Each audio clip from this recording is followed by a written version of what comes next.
Falando de Soja tem o apoio da FMC. Olá pessoal, meu nome é Alfredo Albrecht, sou professor da Universidade Federal do Paraná, no setor Palotina e supervisor do grupo Supra Pesquisa. E nosso principal foco de pesquisa na nossa equipe é a área de ciência das plantas daninhas. E a gente vai falar hoje então sobre a dessecação de plantas daninhas na pré-semeadura da soja.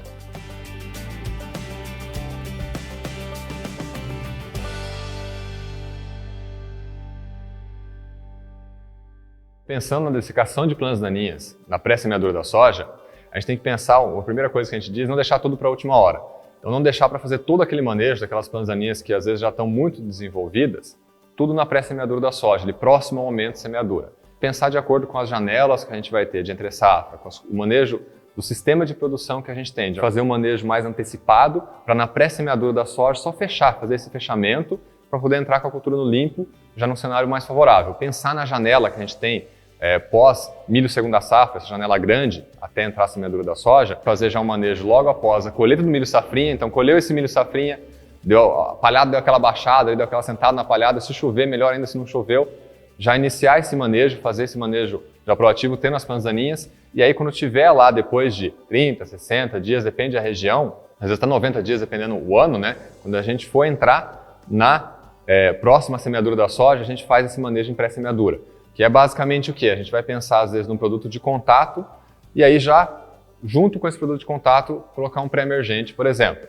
E aí, quando a gente pensa no outro sistema, o sistema de culturas de inverno, a gente vai colher essas culturas de inverno muito próximas à semeadura da soja, às vezes não tem nem janela, já colhe e semeia atrás. Pensar ali 1, 2 semanas entre a colheita do trigo ou do cereal de inverno até a semeadura da soja seria o ideal. Por quê? Daí as plantas daninhas estariam saindo debaixo dessa palha desse trigo, ou alguma que foi cortada estaria rebrotando, e essa rebrota a gente consegue pegar, controlar ela antes de iniciar a semeadura da soja. Pensando na dessecação das plantas daninhas em pré-semeadura da soja, uma das coisas que nos preocupam muito é a resistência das plantas daninhas aos herbicidas. Então, a cada ano a gente vê esse aumento de casos de resistência de plantas daninhas aos herbicidas, né? Então, quanto mais a gente aplica o mesmo produto várias vezes por ano, por vários anos, a gente vai basicamente matar os mais fracos, deixar os mais fortes. Então é isso que acontece nessa pressão de seleção, quando a gente usa sempre o mesmo produto, aquela questão de novo, o mais do mesmo. Então a importância de rotacionar, a importância de se usar pré-emergente, que a gente comentou agora há pouco, né, na pré-semeadura ali, é muito comum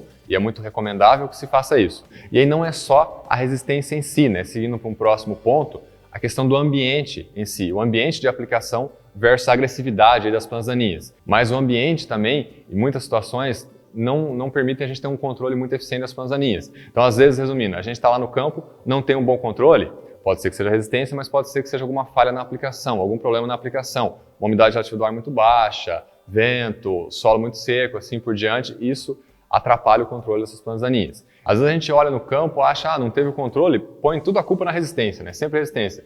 Não é bem assim, a resistência é um problema sério, existe, nos incomoda muito, só que também a gente tem que olhar para o ambiente de aplicação. Às vezes esse ambiente não está muito adequado.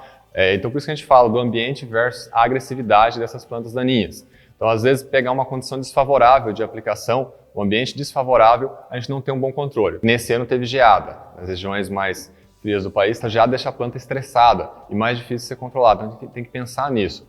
Ou seca, que é muito comum, esse período entre safra ter seca. Muitas semanas ali, ou até mais de 1 mês ou 2 meses sem chuva. Então a importância de fazer o manejo ali logo após tirar, por exemplo, a cultura do milho segunda safra e depois complementar ele na pré-semeadura da soja. Para pegar o quê? Novos fluxos que vão vir de planta daninha, plantas daninhas jovens, talvez alguma rebrota que venha e aí já complementar, como eu enfatizei várias vezes, a importância desse pré-emergente. Então dentro desses alertas que a gente faz, pensando no ambiente como um todo, né, desse manejo de plantas daninhas e tal, a gente pede muito cuidado na hora da aplicação do herbicida, né? Muito cuidado mesmo, porque às vezes a gente entende a importância de fazer esse bom manejo, utilizar bons produtos com ótima eficiência, ótimo valor agregado, mas a gente olha lá para o campo, não está uma situação muito boa, muito favorável de aplicação de ambiente, né? E se faz a aplicação assim.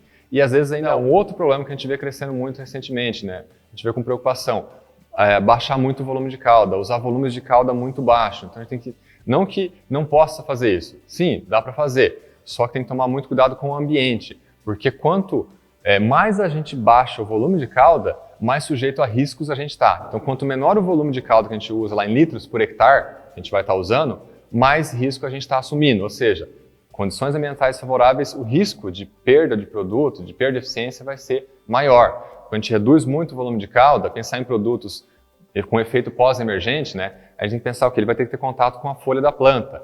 Então, a gente reduzindo muito o volume de cauda, a gente diminui esse efeito de contato com a folha da planta. Seja produto sistêmico ou produto de contato. Produto sistêmico, a gente pode, naturalmente, diminuir um pouco o volume de cauda, porque ele vai ser absorvido e translocado pela planta. A gente reduzir muito o volume de cauda, colocar gota muito fina, pode ter problema de deriva, a volatilização pode aumentar e assim por diante. Produtos de contato, o volume tem que ser maior para dar mais contato com a folha. O próprio pré-emergente, que vai ter que o alvo dele daí é o solo, né? Você vai aplicar ele tem que atingir lá, então tem que ter um volume de cauda bom. Mas é muito importante a gente pensar nisso, que no passado a gente cometia alguns erros com questão de volume de cauda. E hoje, com novos equipamentos, novas tecnologias, às vezes a gente repete os mesmos erros por baixar muito o volume em condições ambientais não tão favoráveis e aí a gente perde a eficiência toda da aplicação. Mas é um detalhe importante, né? A importância de lavagem de tanque quando a gente termina a dessecação. Essa dessecação em pré-semeadura da soja. Às vezes a gente termina de fazer a dessecação lá, independente do produto que vai estar usando, né? O produto de contato junto com o pré-emergente e tal, e aí depois vai fazer a aplicação dentro da soja, assim que essa soja, né, emergir e começar a crescer. E aí, se não é feita uma boa lavagem, alguns produtos ficam muito incrustados, ficam ali grudados na parede do tanque, nos filtros do pulverizador. E a hora que a gente vai aplicar o glifosato lá em pós-emergência, ele ajuda até a soltar esse produto,